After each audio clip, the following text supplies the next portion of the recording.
Hey guys, what is up? Welcome back to a brand new video here today and some more F1 2020 driver career mode content. Today we are here for round 4 of the season for the Spanish Grand Prix. If you guys missed round 3, the previous episode at Zandvoort, then go check it out. I'll leave it linked up in the top right hand corner of your screen. And on screen right now you can see the weather forecast, guys. Nice sunny conditions all the way through, pretty much no sign of rain, which is really good. And in terms of R&D this weekend, of course the Spanish Grand Prix is where you traditionally bring upgrades, but it seems like in this custom calendar no one has brought any upgrades except for Mercedes-Benz, because we are pretty much where we were before, and so is everybody else. We do have a few upgrades in the pipeline, but only Mercedes bringing upgrades to today's race. And in terms of our upgrades, we've got one for the chassis, one for the durability, and also a major engine upgrade on the way. So quite a few things in the pipeline for us, and hopefully they'll help carry us forward in the next couple of races, and hopefully we can add some more upgrades in today's episode. But guys,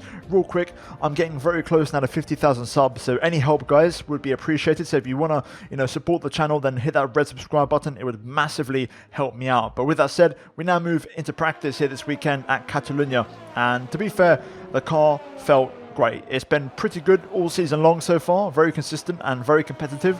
You can tell that the AlphaTauri gets parts from Red Bull because the car just works really well, especially the back end. And we had a really strong practice session. We got a decent amount of points, and also worth noting for this race, after 3.5 events, we did the first 3 races and we've done half of the weekend here. We're now going to have to change to pay number 2 because the Honda is so unreliable and it has such incredibly high engine wear. We're going to have to work on that this season at some point. But yeah, that's the only downside to the AlphaTauri. The Honda engine is just so... It's just not, it doesn't last. There's no durability there. It just, after 3 races, the control electronics is like 80% worn. It's completely gone. So it's not looking good on that front. But that aside, we then move into qualifying here in Spain, and this is currently Q1. This was my first time lap in the session, and my first of 2 time runs. And to be fair, it was a really strong opener. P12 we go, 3/10 off Lance Stroll in the top 10, and we set a 1 minute 15.4, so a pretty good first lap.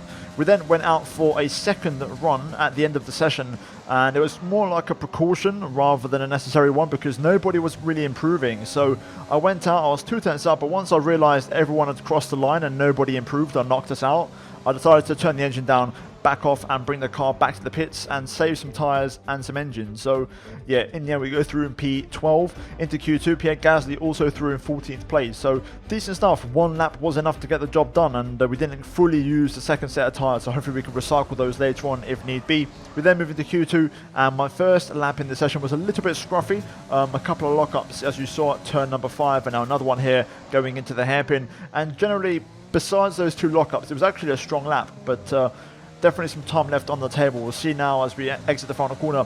15.7 is Kimi's reference time. We're going to cross the line and set a 15.1. So a really strong opener as we go P7 in Q2. I believe a few more cars are yet to set lap times, and eventually we got pushed down to P10. So this lap right here was the crucial lap. Will it be enough to get through into Q3? We're about to find out, because we need to improve here, because P10 is not going to be enough. Can we get into the 114s? That's going to be the target. Let's go for a full lap of the Spanish Grand Prix here in Catalonia.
And there we go, getting the power down out of the final chicane as we run up to the line. We lost a little bit of time on the exit of the chicane. We do improve by 1/10.5, but we don't quite get into the 114s. We stay with a 1:15.0 and move up to P9. Will it be enough to get into Q3?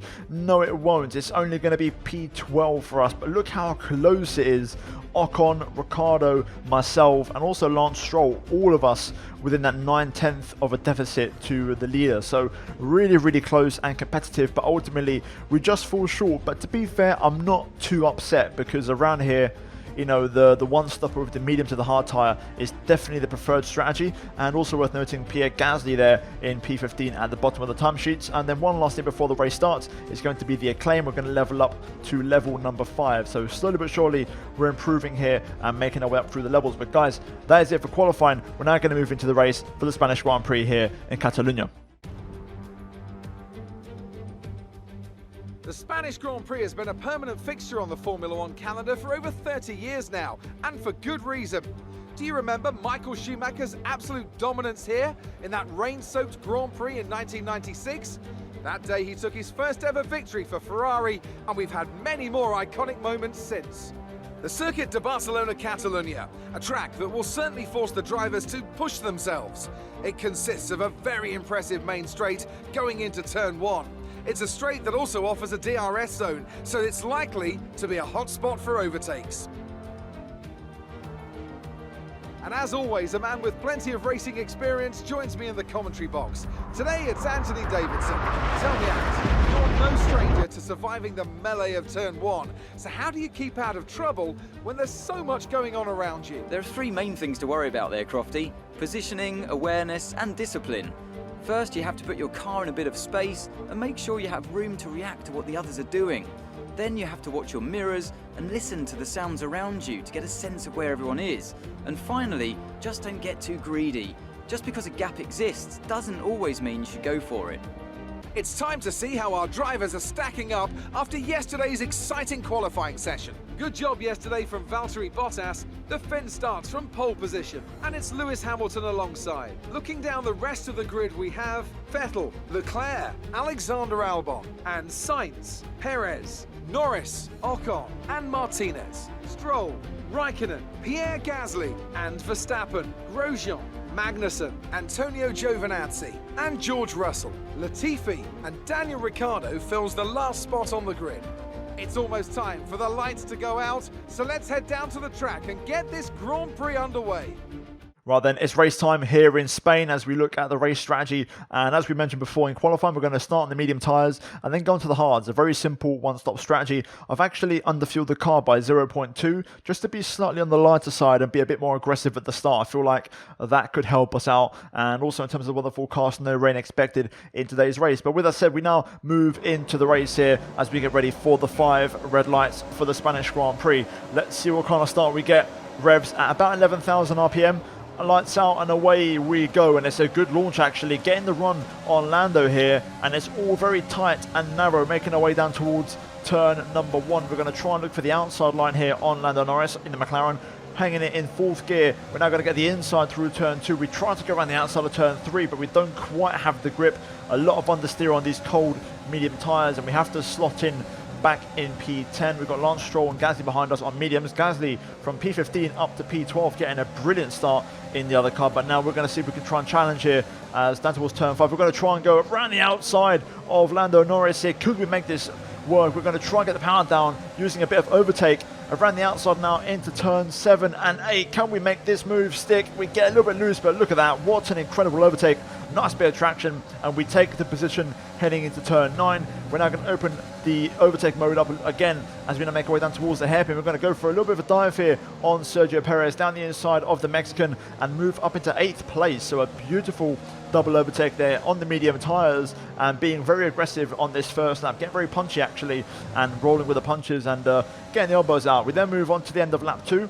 And DRS will be now enabled on lap 3, and you can see we are right behind Esteban Ocon and well within a second, so we are going to have that DRS crucially on the Renault in front, so hopefully we can try and make some progress as we set a personal best across the line. We then move on to the next lap, end of lap 3, start of lap 4. We set another personal best, and these medium tyres were getting better and better each lap, and also as a consequence the soft tyres were getting worse and worse. And you can see now on the next lap Ocon already struggling on the rubber, and the Renaults traditionally do struggle. Ricciardo and Ocon both tend to pit quite early, but here we go.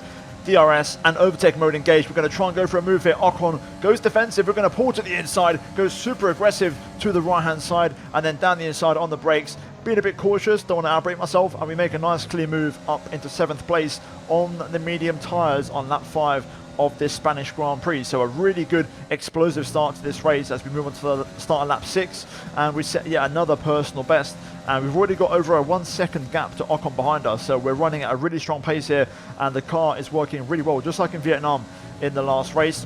Lap 6 though, Carlos Sainz, Ocon, and also I believe Gasly behind coming to the pit lane. So we've got a few cars boxing already, and that's going to give us P6 in this race. Sainz was actually running really well, to be fair, in the McLaren. Sergio Perez out of the race for Racing Point on lap 9. Will we get a safety car or a VSC? Looks like we might just be okay. It would have probably arrived by now, so looks like we're going to get away with that one, which is a good thing because it would have probably ruined our strategy. There is Perez, you can see him on the left hand side as we move on to lap 10, and we're approaching the 1/3 stage of this race. And speaking of which, on lap 11 we are going to set another personal best, and you know, just keeping that pace up really. It was a crucial point in the race. We've got to try and extend our gap to the guys behind, and eventually on lap 13 we had some of the race leaders in the pit lane. So Hamilton and Vettel were in the pit lane there. You can see Lewis is actually rejoining just in front of us here, and I'm not sure he's going to hold us up. Let's see what happens. He's on cold tyres going through 1 and 2. We're going to get really close, but then suddenly through turn 3 we get a lot of dirty air, and I can't get the power down at all pretty much. The front end was just not working, but eventually at the end of that lap we are now going to box for our one and only stop, as we've got a bit of a warning actually from Kimi saying there's some mechanical issues, which is quite interesting. Although to be fair, we're not really battling Kimi here today either way. On this lap pretty much the remaining cars who hadn't stopped for the one stopper were in, so yeah, everyone's done their stops at this stage, and we're going to see where we're going to feed out. Currently P7, Gasly's gone on for one more lap, our teammate, so he's staying out for one more. There goes Magnussen, and here comes Giovinazzi, and here comes Carlos Sainz. So even though Sainz pit a few laps ago now, to be fair, he's hardly managed to pull out a gap on fresh medium, surprisingly. So Sainz having a bit of a rough stint, to be fair, and losing a bit of time. Either way, we rejoin, fresh hard tyres. Giovinazzi pits along with Pierre Gasly, so we are going to gain a few places back. And no, it's all about just trying to maintain a good pace. We're going to the end, you know, we're pretty much at the halfway stage of the race, and it was all about maintaining the pace, consistent, trying to get these hard tyres to work, and trying to set a few decent lap times. You can see here on lap 6 we've got a 3.2 second gap to Ocon behind us, so we've still got a nice healthy lead over those guys behind us, and things are looking really good. Onto lap 20, and Ocon and Norris, and I believe the rest of the two stoppers are starting to pit now, so we're going to have that nice healthy cushion. Sainz also is in the pits a moment ago, I believe. So yeah, you can now see on the top left Verstappen is now the next rival, so he's going to be the man hunting us down. He had a penalty, of course, at the start of the race, and he's fighting his way back through. You can see now on lap 24 he's got the gap down to 4.2 seconds. Even though we're setting personal bests, Verstappen was about a second a lap quicker than me, so he was really quick. As Kevin Magnussen is now out of the race in the Haas. Will we set a safety car this time or a VSC? It looks like again we're going to be okay, it looks like, as Verstappen now 2.1 behind. Meanwhile, we was on for a personal best, but I had a bit of a scruffy end of the lap. And you know what's going to happen, guys. You saw what happened in the last race, and me versus Verstappen is becoming a bit of a theme here. You know, in Zandvoort we had a really good battle with Max, and it's going to be really tasty to see how this one shakes out. So here we go, then we're going to resume the rivalry. We had a bit of contact, of course, with Max in the last one. We lost a bit of wing, so it's a bit of a personal one. And here comes Max. He's closing in on us, but every time he can't quite get close enough on the straight, and we're using just enough ERS and fuel to keep him behind. But this time on lap 30 he's going to try it again, and this time he does manage to just get his nose down the inside of turn 1, but we see it coming. To be fair, we protect it quite well, leave some space, but we make a good defensive move and stay in front of him for now. So things are looking pretty good in that sense as we move on to lap 30 again at the end of the lap, and a bit of a mistake here. You'll see now I got the gas a bit too early, lose the back end, clip the grass. Verstappen all over the back of me here. I'm trying to hold him up and stop the switchback from happening, and we're going to get the power down here out the front corner. And here comes Max. I'm waiting to deploy my overtake mode because I want to try and see if I can get a slipstream on Max and re-challenge. You can see here we're pretty much equal for straight line speed. We're going to try and go down the inside of turn 1. Not quite able to make it stick though, and Max holds on, and that is going to be the move for Max Verstappen, which was a shame because I was confident of actually holding him behind, but that one little mistake just cost us really, really dearly. I just got the gas a bit too early and lost the rear end of the car. So unfortunately, that was going to be the end of the battle. I then just turned the engine down and saved the engine pretty much. And you can see here now we're going to cross the line in P7, and I'll take that as a great result. That's the end of the race. We'll see you in Parc Fermé.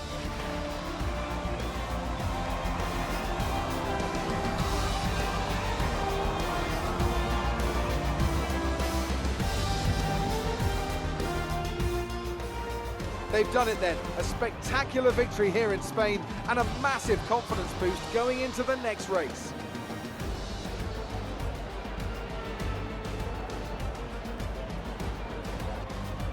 So Anthony, what made the difference out there today? Well, this was a real team victory. They put together a solid strategy today that appeared well suited to the conditions out on track. The driver did everything that was expected of them in the moment to really execute the team's plan to perfection. A shining example of how F1 really is a team sport. After an excellent performance at the Grand Prix, I'm sure there'll be plenty of celebrations tonight amongst the Mercedes team, and they certainly deserve it.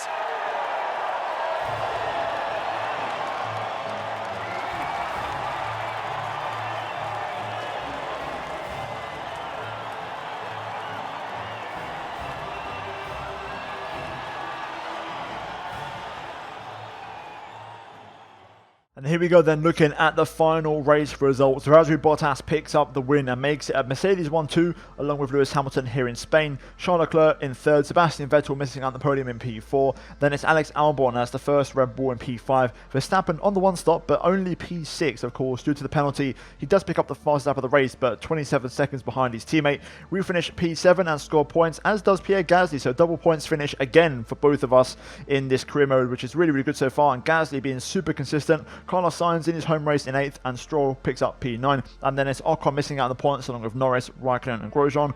We then move into the driver standings, and after 4 rounds in this season we are still P5. Verstappen and Albon are 1 point behind us, so it's very, very close in terms of the Red Bull battle, and Gasly still in the top 10, so things are looking really, really good for us. You know, good points in both cars. Gasly there in a 3-way tie with 10 points apiece. But we then move into the constructors finally, and we are in 4th place, and we've got 17 points over McLaren, and quite a big buffer then over Renault, Racing Point and Alfa Romeo. So things are looking very positive after 4 rounds already, and as you guys saw at the start of the episode, we've got some big upgrades on the way, but we're about to add some more. So let's jump into the laptop and let's see if we can try and improve our car even more.